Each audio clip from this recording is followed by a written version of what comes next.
Good morning, good afternoon, good evening, wherever you are around the world today.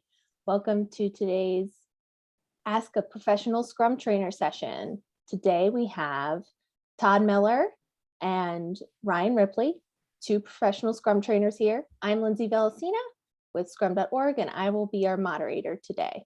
Let's get started. So real quick, before we dive in, I want to go over a few quick items here. So your microphones will be muted throughout.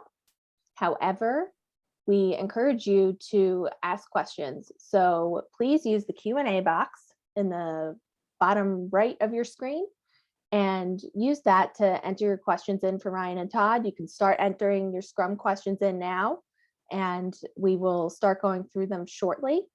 If you have any technical issues or just a comment to make or something like that that isn't a question for Ryan and Todd, please utilize the chat for that.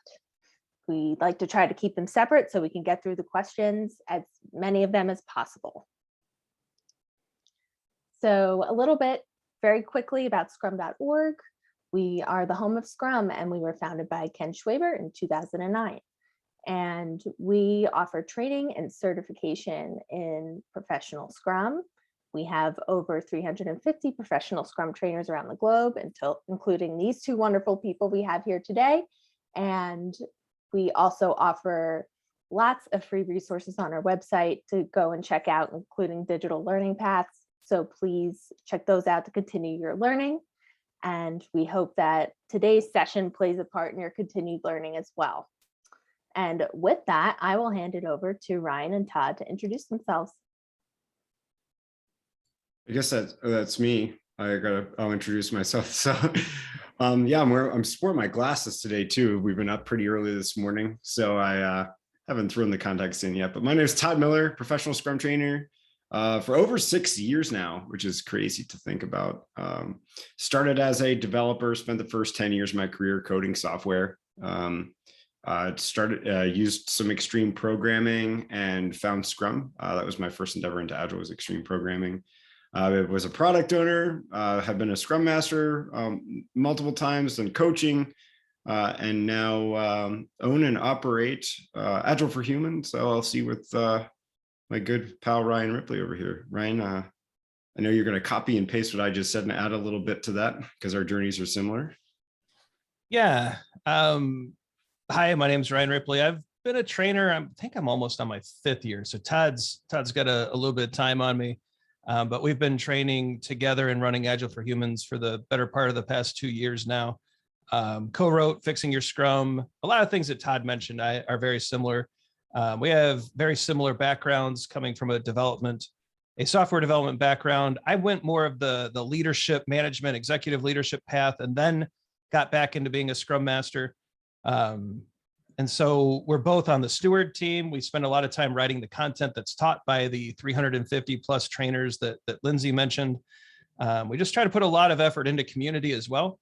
So we run a community there where people can get together and talk about Scrum and all of these great topics. We try to put out a lot of YouTube content at the Agile for Humans YouTube site so that people can learn and grow. And we do events like this to help all of you. And so we hope that you're showing up with your best questions. We hope that we say something helpful, inspiring, uplifting. And we just hope that we're able to do something to help serve all of you. Great. Thank you both. So now we are going to get into questions. I'm going to stop sharing my screen for now, and we will dive into those questions. So Let's see. Oh, wow.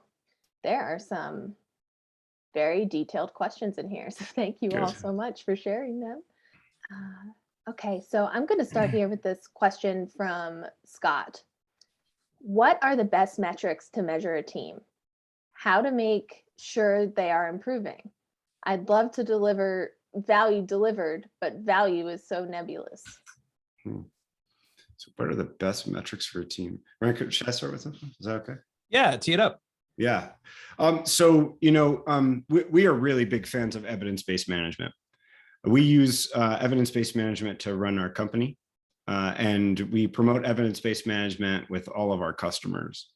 And the reason being is evidence-based management, when it comes to the evidence side of it, so there's three aspects of evidence-based management: goals, evidence, and empiricism. Specifically drilling on the evidence aspect of evidence-based management, there's four really areas that we'll talk about. They're called key value areas.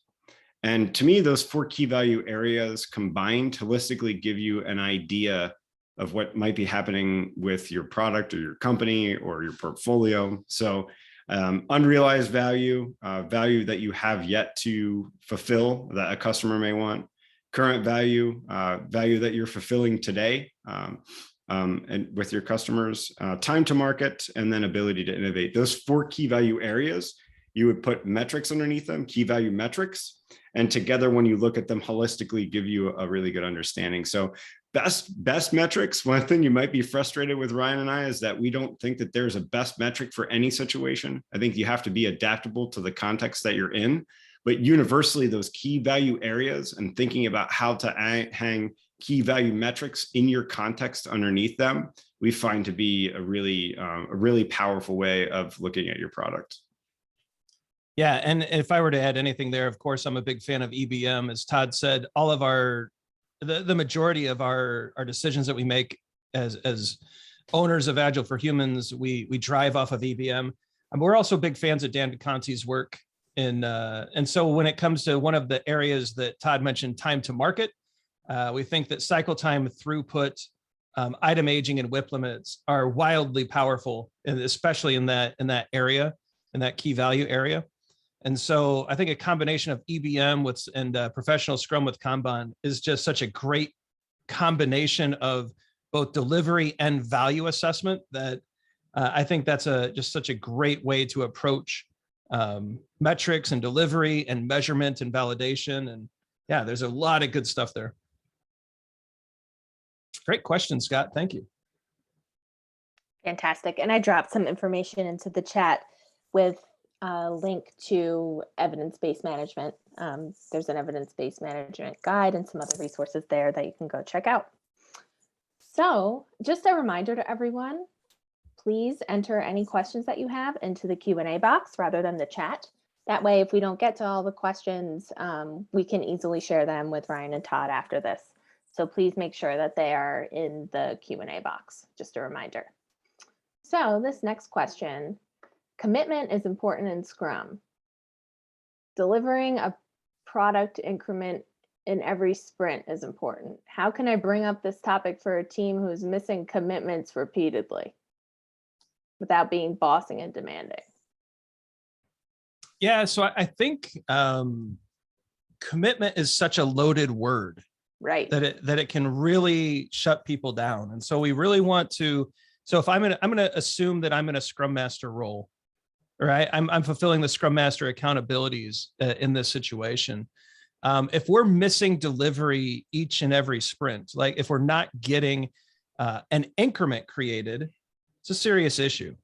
Now, what this question could also mean, and since I'm gonna make an assumption here, this could mean that the developers said that they would do 5 things, and they put 5 things in their sprint backlog, but they only did 4. And so they didn't meet their commitment. We see this a lot, where plan versus actual is like this big thing that companies measure. And we actually have a video on the YouTube site where it is a horrible metric. Plan versus actual does not tell you anything about value. It doesn't tell you anything about customer satisfaction. All it does is tell you that you cannot plan complexity and you cannot predict the future perfectly, right? And that's just, for us, it's just like, duh, of course you can't. Now, if that's the idea, then I would get away from worrying about plan versus actual. What we want our Scrum team to do is have a product increment that meets the definition of done, that is usable by the end of a sprint. And if the teams are achieving that consistently, and the value is there, and the customers are delighted, and the stakeholders are engaged and excited about the future, then I think you're doing well. But if we're not able to get an increment released, right? So let's pretend that we're not doing plan versus actual, that we're actually committing to a sprint goal, not scope, and that by the end of the sprint, we're not meeting that sprint goal. Well, then it comes down to, we're going to hold that sprint review, and we're going to talk in a sprint review with our stakeholders and with our leadership and with our management, with the Scrum team, about what's going on that's preventing us from hitting that sprint goal. that's preventing us from having an increment, right? And then we're going to find ways to improve. And I think you can do that without being bossy. I think it's a collaborative discussion. It's everyone engaged and focused on hitting that goal. What do you think, Todd? Yeah, I think you hit the nail on the head there when you were talking about the way that we view a commitment, right? The sprint goal is the commitment, not the PBIs in the sprint backlog. And committing to being a good teammate. When we talk about commitment, when we talk about the Scrum values, we talk about commitment from a behavioral aspect. I'm committing to being a good teammate. I'm committing to doing the best that I can and working in high quality, right? We're talking about commitment as in the Scrum framework. We're talking about commitment to a sprint goal, which is a very customer-centric goal that shouldn't have ands, shouldn't have commas, shouldn't have run-on sentences, right? It should be a really explicit, we need to accomplish it this sprint. So Ryan, I think that I'm just reiterating a lot of the stuff that you said around commitment. I think it is a loaded word. And I think that we really need to get it out of our vocabulary that we commit during sprint planning to accomplishing these exact things, because as you know, Ryan, we talk about all the time. It's like, how long do you think it's going to take? I think it's going to take an hour, right? How many times does that happen to you as a developer? And then 4 days later, you're still trying new things to try to make that thing you thought that was going to take you an hour. That's complex work. We don't know what we don't know. Yeah. And, you know, it also reminds me of a Ken Schwaber quote. Like, we love thinking about the things that Ken has written and said. And there's a clear quote in my mind that the point of Scrum is done. Right. And so that's why we're here. We're here to deliver. We are delivery focused. And so I think that's something important, Peter, that you can bring up with your team as well. The whole point is to deliver a high quality, valuable, usable product increment. And if we're not doing that, then what are we actually achieving? Great question, Peter. Thanks for being here. Thanks, Peter. There were a couple other questions that came in about commitment too. I hope that answered that. If not, feel free to drop follow-on questions into the Q&A.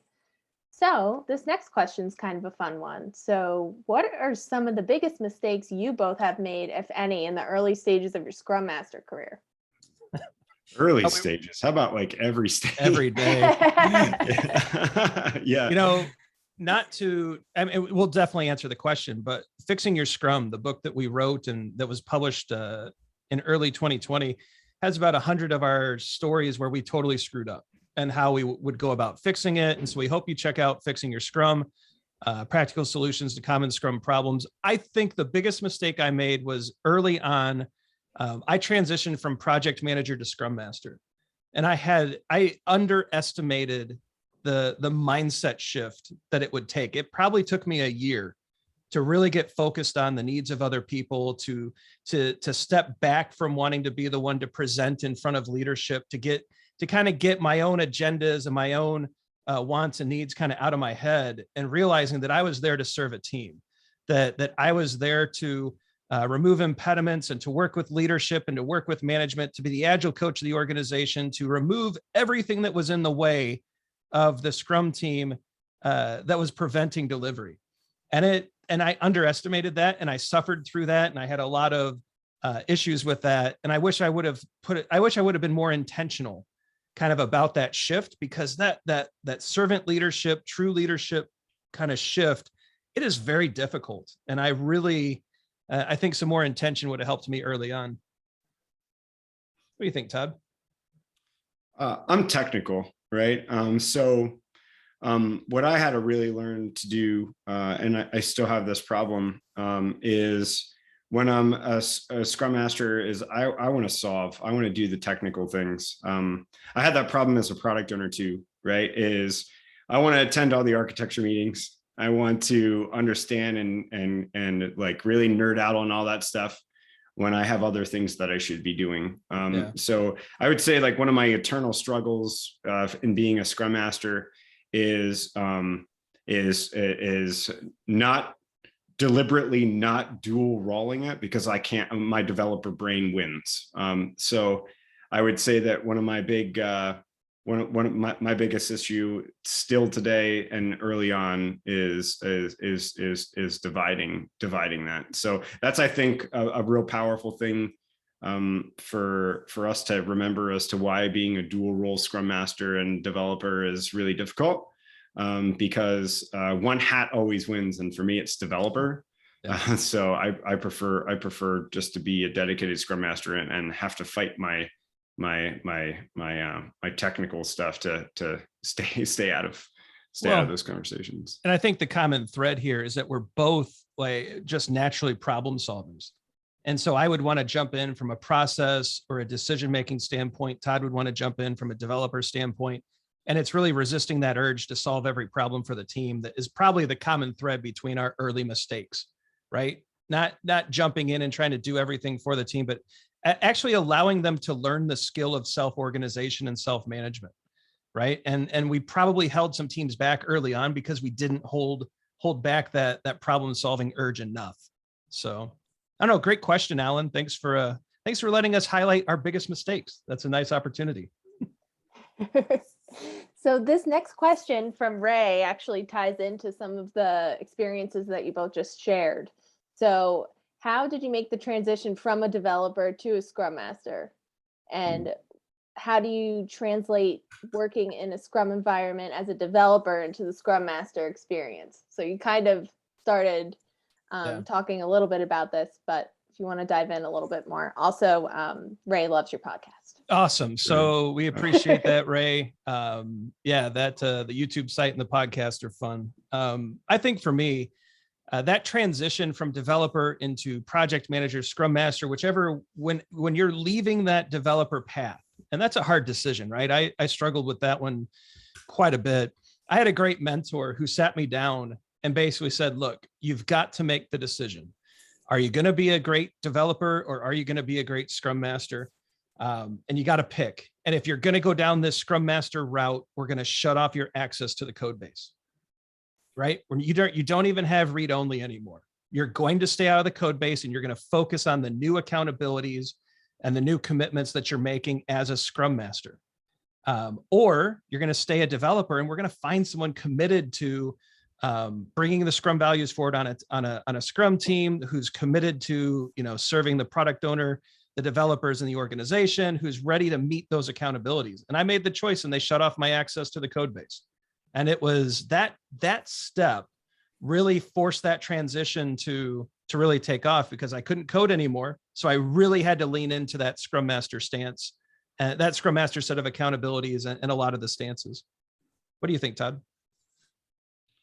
I actually didn't make the move from developer to Scrum Master. I actually went from developer to product owner and worked in the product ownership space for the better part of maybe two and a half years, maybe longer than that. And then after I kind of finished this one product or was working as a product owner on this one product, I went back and really started becoming more of a Scrum Master at that point.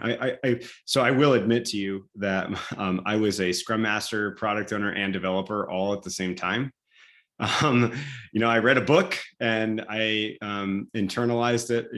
I read the Red, Green, Yellow book, Agile Product Management with Scrum by Ken Schwaber and Mike Beadle, and did what I knew then. Then actually kind of really made it known that I couldn't do it anymore and became the product owner there. And so I kind of stepped in from product owner to Scrum Master, really is what I'm getting at. But interestingly, to segue from our previous conversation into this one, is I still struggled not to take a developer stance as a Scrum Master and still do today.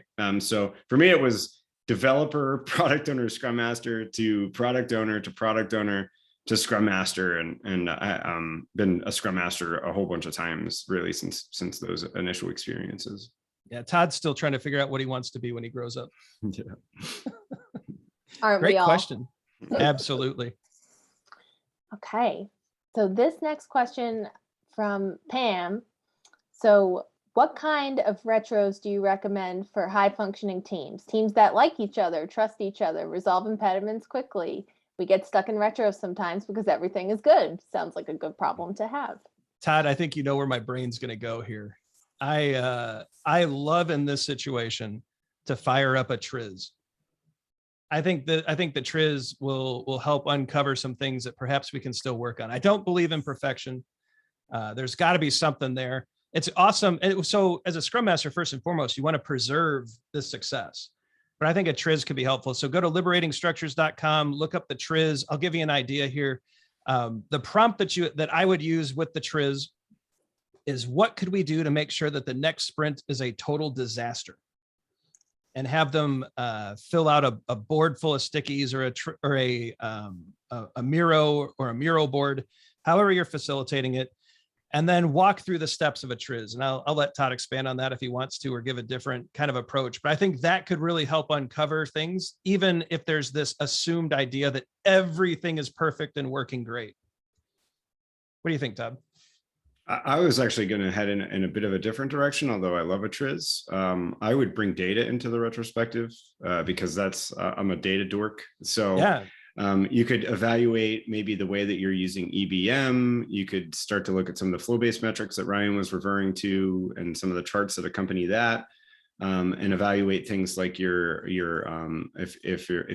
you've really started to implement professional Scrum with Kanban, you could look at maybe where your SLE is and look at a cycle time scatter plot and see if there's outliers or things like that. I really think that high performing teams like that, like you're suggesting, really could use a little bit of data as a little bit of a flick to paint some reality of the fact that we still have a lot of places to improve. So that's sort of where I was thinking I would head with it. I kind of like Todd's answer better. I think situation's I can't think of a team that wouldn't benefit from data. And so maybe that's the right approach, right? Get the data in place, EBM with some of the lean metrics and go there. But TRIZ can be fun too. It just depends on what you're trying to accomplish with that retro. Mm-hmm. Todd, I think I like your answer better. Thanks, Great question. Thank you. Awesome. Thank you both. Sure. This next question from Vic. What are your tips and pointers on making sprint reviews with teams mainly doing back-end work or focusing on a technical goal, such as migrating from Couch database, successful in engaging stakeholders and making them glad they attended to give feedback? Why are you doing what you're doing? Right. So like, I might evaluate how you have your goal structured more than that, more than trying to make a stakeholders watch. Like one thing that always drives me crazy is watching stakeholders see a presentation about like Postman making a web service return. Right. I think maybe the way that you're structuring your team and your goal, what I would try to do is, why are you transitioning to Couch? Who's your customer, right? Who's the customer? Why are you transitioning? What benefit is there to your customer? And if your customer may be internal, who's their customer? I really like to explicitly paint a path and goals to who the customer is, and not just something technical, like we're going to move to Couch because it's technical, it's better technology. What benefit to your customers as a technology? I think a real easy example of this is moving from on-prem to Azure. How many times do we see that goal, Ryan? Let's move, everything's on-prem, let's move to Azure, let's move to AWS. Why? What are your customers getting out of that? Maybe your customer is getting more uptime. How do you prove that? What benefit is there to your customer getting uptime? Or maybe there's your customer's reaction time in your website or whatever you're building is faster because of it. So what I would probably I think I'm going a little meta with this, but I would probably maybe evaluate how your goal is structured, and then that might give you better talking points for how you orchestrate a sprint review. Because I really want that goal to be customer centric, and maybe it's something like, listen, if we do this with CouchDB this next sprint, we think that we'll have 3% more uptime. I don't know. Try to really paint a path to the customer. That's my first take on it. Yeah, I think that's great. That's the way I would go too. And it's great to see Vic here in the chat. I think he's been in a few of our courses. And so thanks for joining us. It's a great question. Glad you're here.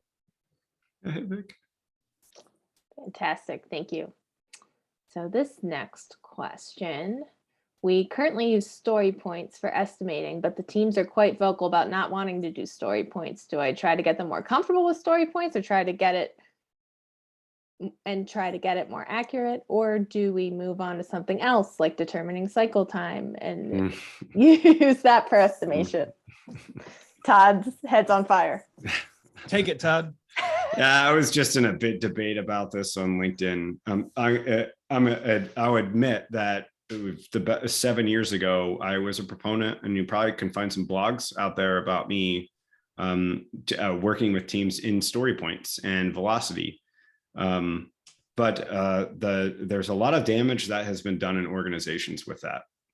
And to be honest with you, it's cumbersome and no one really understands it.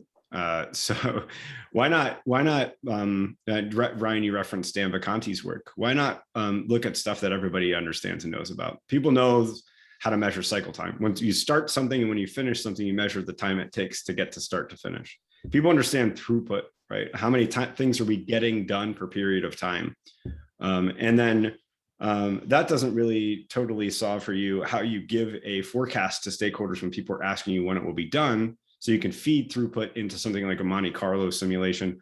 Although all that same stuff can be gamed, we really need to make sure that when we're setting expectations with our stakeholders, that we don't imply certainty because we're working with complexity, right? Yeah, thanks. I see someone in chat putting that up there. So I wouldn't coerce the team into using story points at all. You probably, if you're using a tool, have all the stuff that you need to measure cycle time and throughput. I think the case in point here is don't misuse it, and I think that we keeping in mind how we talk about forecasting with stakeholders is exponentially important. Yeah, and I think, you know, of course, I agree with Todd's take on using the lean metrics and digging into Vacanti's work. I would just, you know, I wouldn't try to force any kind of method on a team. I'd be really careful. They may not be resisting the method. They might be resisting the coercion. I think I stole that from Esther Derby. I think that's one of her really awesome topics in her new change book that I think everyone should check out as well. We need to think about why we're even using story points. There's two valid applications for story points. Trying to figure out the capacity of a team, right? Trying to figure out how much work we can take on during a sprint. That's usually in sprint planning. And then providing a very basic forecast so that the product owner can do some very rudimentary planning. That's it. And so if we're trying to do anything more than that with story points, we're probably making a mistake. If we're trying to put any more weight on story points, we're probably making a mistake. And so really think about the purpose, and could other methods and other practices actually get us those same benefits or even more benefits? And I think that's a discussion you can have with your team that's not as loaded. Keep in mind, story points, lean metrics, everything we're advising are complementary practices. Scrum does not prescribe any of these. And in fact, the word estimate doesn't even show up in the Scrum guide anymore. So I think sizing is the new word. And so we're really arguing and debating and discussing things that are open, that are complementary practices. Fantastic. Yeah. Thank you. This next question, I'm gonna read it as clearly as I can here. Okay. So we are having big problems with our developers and our testers working as an overall Scrum team and together in general. They see themselves as completely separate with separate jobs, etc. Any tips for getting them to work better together? Developers are throwing work over the wall to test, and the bridge is getting wider instead of closer to meet our definition of done. Yeah, this is a common situation. And so we can speak generically about this, right? We're not working with you. We're not in the middle of your situation, but from a theoretical standpoint, the Scrum team has three accountabilities: a Scrum Master, a product owner, and developers. That means that the people writing the code, the people testing the code, the business analysts, the subject matter, all of those people are developers. And no one there's no sub teams, there's no subtitles. And so they're all equals, right? They're equally valued on a Scrum team. They're all doing important work. And so if I'm a Scrum Master in this situation, I might propose some ideas. You know, I love it when developers and testers pair or mob or ensemble program together. I think it builds a lot of sympathy for each other. I think it builds a lot of camaraderie. I think it helps, a developer who can really understand the pain of throwing code over the wall to a tester because they suddenly have to test things too. I think that helps with practices. It helps with just understanding what everyone's going through. So the more that we can get people to work together, the more that we can get them to collaborate and talk, I think the better results we're going to have. But without being specifically in your situation, it's really hard to go deeper than that. I don't know, Todd, do you have any? Sure, you've got a good thought here too. I don't know why I was just thinking about football with this. What happens to football teams when the offense blames the defense for losing, or the defense blames the offense for losing? Lots of That's problems. what I keep thinking. Yeah, that sounds to me like a broken team. And I don't want to call any specific teams out there, but Ryan, maybe your team. No, so we've seen this you see this in sports, right? When like, and I think NFL, American football is a good example of it, right? Like the offense blames the defense blames the offense. That's a losing team. That's a team that's not delivering. That's a team that's not winning generally. Yep. Right. You don't see winning teams blaming each other. And I feel like that probably is happening in here and manifesting itself. What do we have to do to get the people on the team to understand that they are winning and losing together? Right. And so I start to think of it starts to sound like maybe even a non-cooperating group of people that are handing off and casting blame. I'm making a ton of assumptions here, right? When really it's a win or a loss together. Right. So that's right. I was thinking American football. Well, and I think there's a way that we think about testers in general that's just incorrect. There's this idea that testers, bring quality into the product. There's this idea that testers are, they find the bugs, and maybe that's true in a sense, but I think what testers really do, and this can, I think maybe thinking of it this way could be interesting, is that they really shatter the illusion that the code is perfect. And when you think of it like that, they're really a partner to the developer. They're helping bring reality and truth to the code base.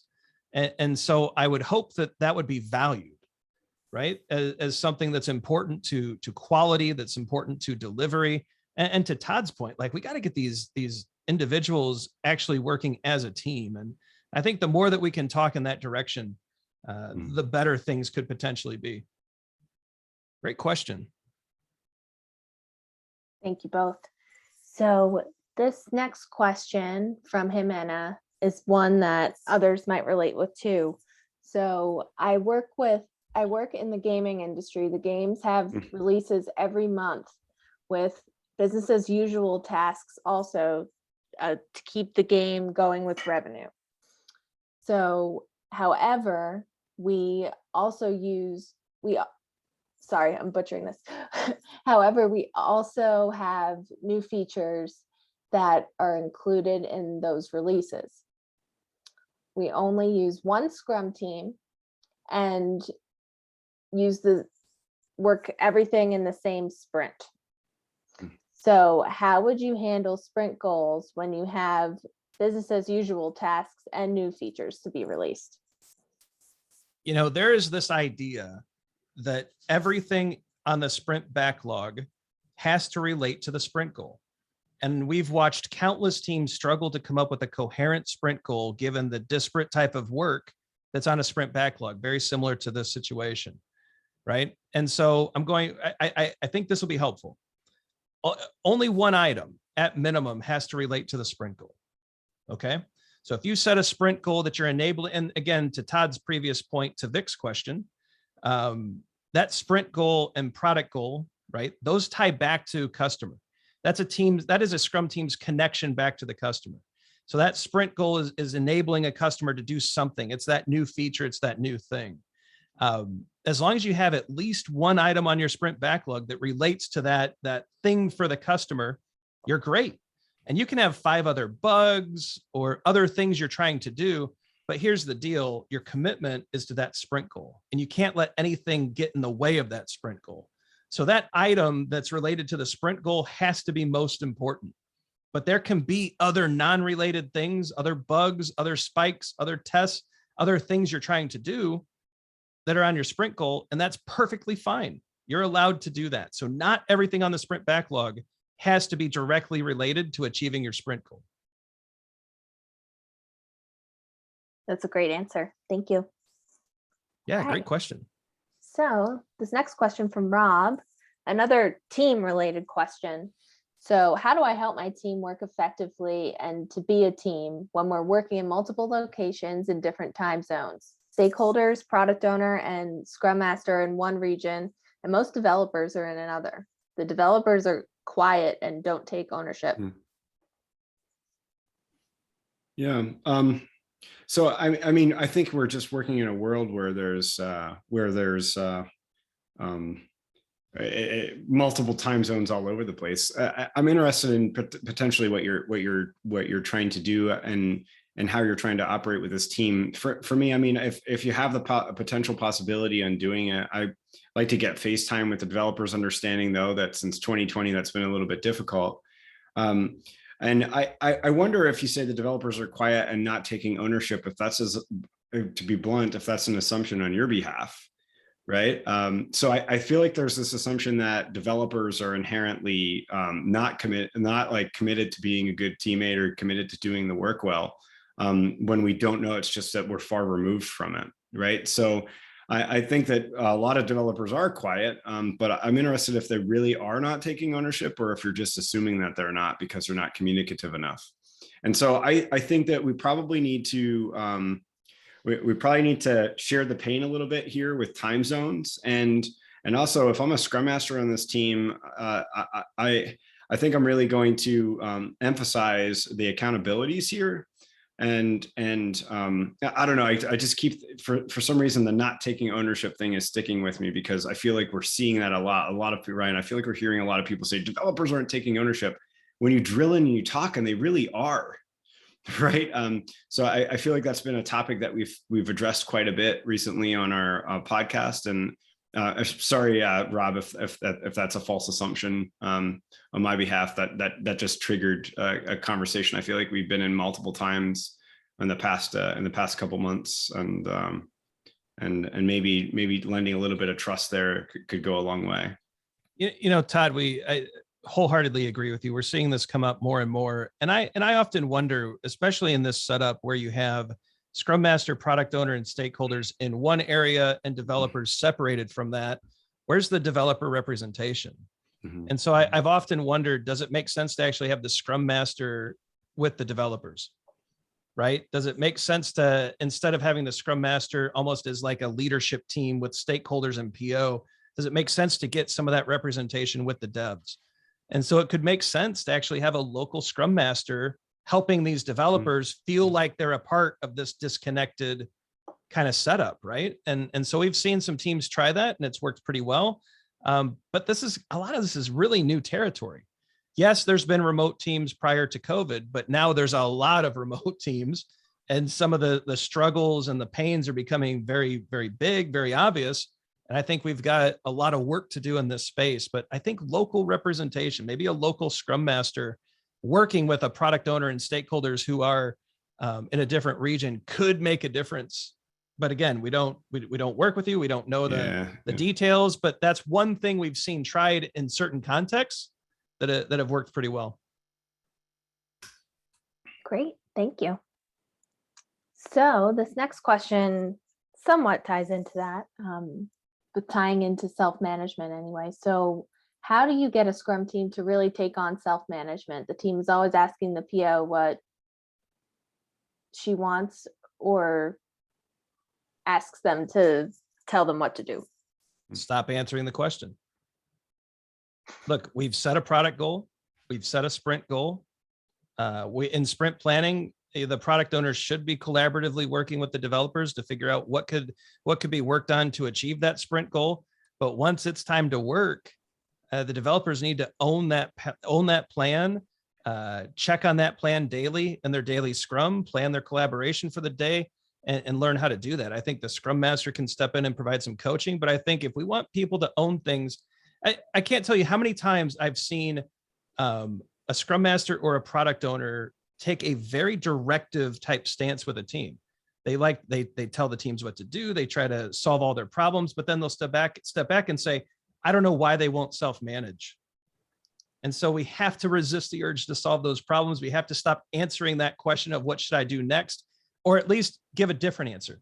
The answer would be, what's the next most important thing to do to achieve the sprint goal? And have the developers go off and do that, right? Have them sort through that. And until we stop answering those questions so directly, and until we actually give them the space and the safety and the ability to make decisions, we should not expect self-organization. The other thing that we see, or that I see as one of the leadership stewards with Scrum.org, is that we see leaders who will say, we don't see teams self-organizing.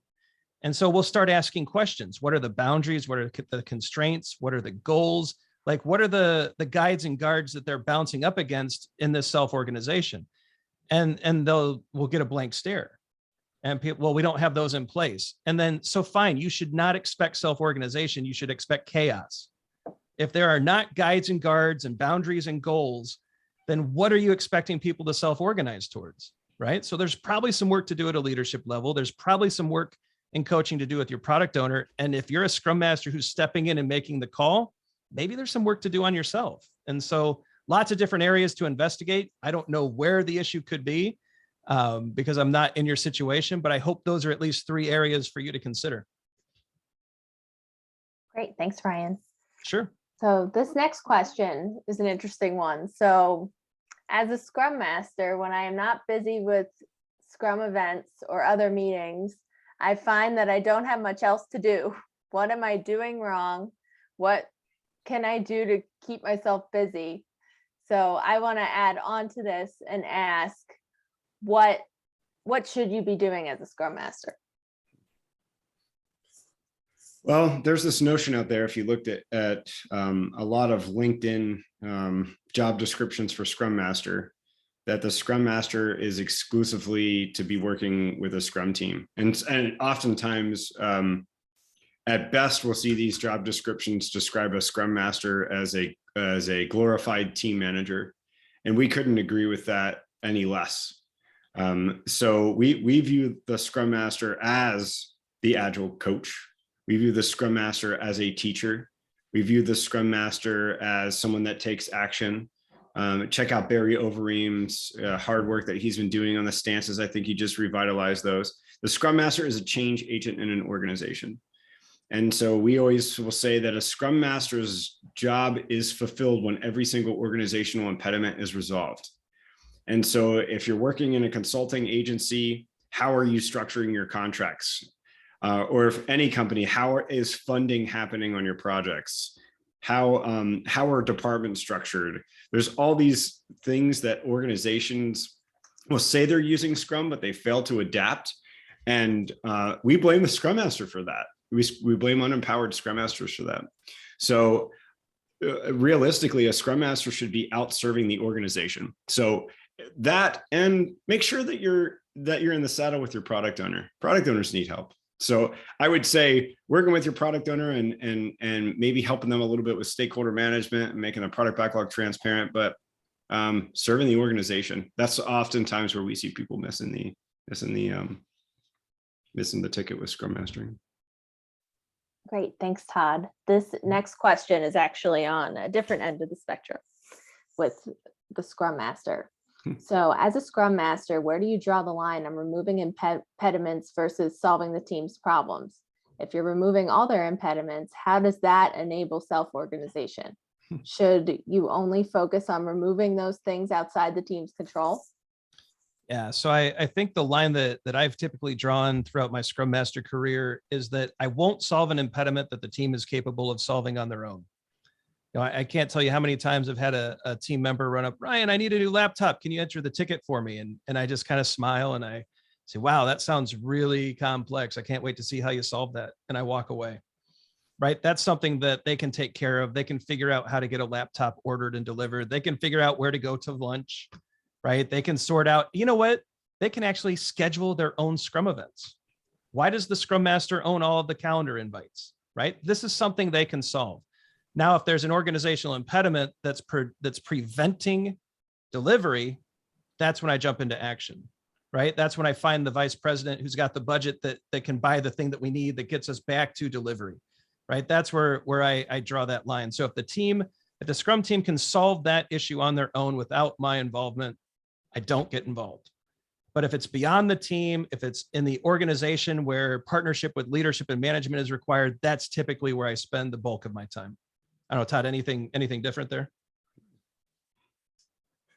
Great. Great, thanks.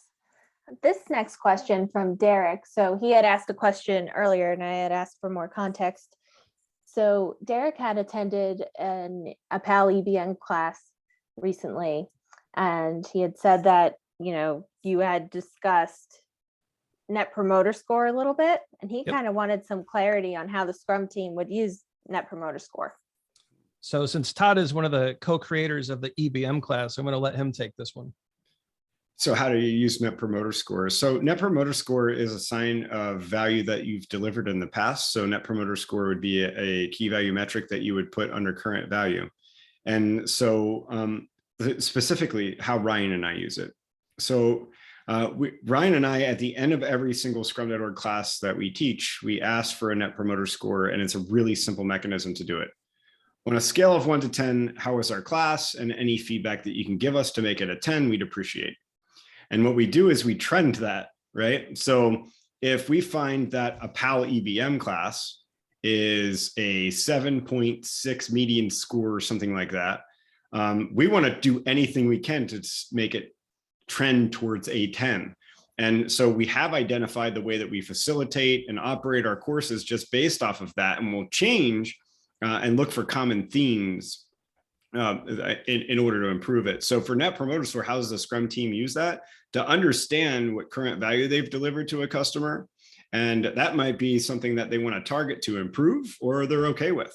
So really, I've tried to get a little bit of example about how Ryan and I use that and how we collect it. There's a lot of different ways and means and methods for you collecting Net Promoter Score. We just really have a super quick and dirty way of doing it.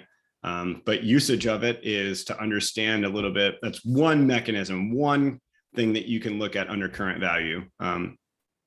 So hopefully I answered your question there. Thanks, Todd. You're welcome. So this next question. Hi, Ryan and Todd. How would you explain to your team the importance of the Scrum values for successful adoption of Scrum? Todd came up with a really excellent question in our PSM class. When we teach the Scrum values, we walk through them. We talk through focus, openness, commitment, courage, and respect. We talk about how those could manifest positively on a team. And then Todd had this great idea in one of our classes, and this was just kind of a on the spot thing. He said, let's spend 5 minutes in some groups, and we want you to talk about what would happen, or what would you observe on a team where these values were absent? And I thought, man, what a good question. And then the first time we ran this, the team came back with a board full of really horrible things. Like it was almost like a post-apocalyptic Scrum world where, the people would be hiding their work. They wouldn't share knowledge. They would be competing with each other. We would never deliver anything. It would be a miserable place to work. I would find another job. It was just a really wild board full of stuff. And I thought that was just so effective. What a great question. So basically what I'm recommending is do a teaching block about the values, and then pose Todd's question to the group after you walk through what each value means. And I think that will answer the question for themselves. So you don't have to convince anybody. They're going to self-discover, whoa, wait a minute. If focus, openness, commitment, courage, and respect are not present, life is bad. And it's not joyful work. And we're probably not going to do well at delivery. But let them discover that rather than try to convince them, right? Yeah, it's interesting. I've also run some retros around the Scrum values, and just ask a simple question, like Alone and in Silence, put some stickies up, and even if you're using something like Miro or Mural or something like that, put in anonymous mode if you need to have that safety, and just say, where are we strong and where are we weak? Yeah. Where can we improve, and where do we feel like we can pay a little more attention to? Another thing we like to do is another activity is to order the Scrum values by what's most important in a context of a situation, right? Because To say that all of them need focus all the time is probably a mistake. There's certain times where, as a Scrum Master, you can evaluate a room by a Scrum value, right? Like, what can I apply here? What Scrum value or what question or what method or what facilitation technique can I apply, because I feel like this room needs a little bit of courage, or maybe this room needs a little bit of focus, which is probably a problem in your area. So I feel like there's just the Scrum values, there's so much there to explore that I don't think you want to coerce the team into it, as Ryan, to pull up a point you said earlier. But Ryan, you always know too, that for me, one of the biggest things that I love about the Scrum value conversation is the quote from Kemp Beck's book, Extreme Program. I've used it a million times, is that without values, practices become rote, meaning we just do them for the sake of doing them, right? And so you hear zombie Scrum, bad Scrum, those kinds of things. Without values, practices become rote, meaning you just do them for the sake of doing them. So it's really important to call attention to them. Great. Thank you. This next question, how can Scrum Masters without a technical background be successful? Can they be successful as someone without a technical background? They could possibly be more successful than a Scrum Master with a technical background. It's, I think it's really player's choice here, right? So one of the best, what's interesting about this profession, whether it's developer, Scrum Master, or product owner, one of the best software developers I ever worked with had a degree in music, right? Didn't even have a CS degree. His background was in music theory and just wrote amazing code. I think there are many roads to Scrum Mastery. There's many roads to becoming a Scrum Master. Todd and I happen to have started in software and then moved into different avenues of Scrum and different accountabilities. I would say that not having a technical background might have helped me pull out of the weeds of the work sooner. So it might have actually helped me early on in the career as a Scrum Master. I don't know. Maybe sometimes it's a help, sometimes it's a hindrance. What do you think, Todd? I think it hinders me having a technical background. Yeah. Like, so where I mean, I have really big areas where I could absolutely improve as a Scrum Master. I feel like I could improve my coaching stance. Yeah. I feel like I've worked very, very hard because facilitation doesn't come natural to me. I'm not a overtly, let's say, it took me really, if I went back and rewind myself to 10 years ago and I said that I would be doing what I'm doing in a profession, I think some of the people would probably, if I could rewind back to that, laugh, because I didn't even want to talk in meetings with like 3 people and I was like nervous about everything. So I think that all those skills, if you're not technical, you just work on areas where your strengths are. Everybody has strengths and weaknesses, right? For me, I was pretty strong technically, and so I always it's a strength because I can talk that talk with the rest of the developers, but it's also a weakness because I love to talk the talk, right? So I wouldn't necessarily view being technical, not being technical as a weakness. Just really concentrate on the other stances and build yourself into the Scrum Master that you want to be, and not focus on the technical aspects of it.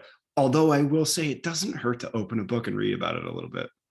It really doesn't, in your domain. Understand that. So if you're working with a Scrum team that's marketing, read a book on marketing. Read a book on software. It doesn't mean you have to code. Just have an idea of it, right? Just have some kind of idea so that you can have a little bit more empathy, right? That's really good advice. Thank you. I usually have one piece of good advice here, Lindsay. Well, I think you both have shared quite a bit in this session here. So we have time for maybe 1 or 2 questions. There are tons still open here, so I will be sharing these with Ryan and Todd, and then we'll figure out a way to address these with you after this session. I would imagine they're going to show up on our YouTube channel. You all have actually helped us figure out some questions going forward for your daily Scrum, so thanks. I figured it may show up there. So this next question. So how do you handle product owner and leaders that mistake servant leadership with product owner assistant? Yeah. What do you think there, Todd? I'm not sure that I completely follow the question, Lindsay. Do you think you could So ask I it again? think the context, and Gail, if this is incorrect, please let us know in the chat. But so how do you handle a product owner and leaders that mistake servant leadership for just being an assistant? Yeah, so I think this is where, if you look at the Scrum Guide 2020, where it's now True Leader, what I found is that a lot of people mistake it as the servant aspect of it, right? Where you refill K cups, right? Not the leader aspect. We tend to ignore that. So I really appreciate the change in Scrum Guide 2020 and calling it True Leader. Yeah, Tyler just put in a chat, team admin. A Scrum Master is not a team admin. In fact, I will adamantly refuse to do that work.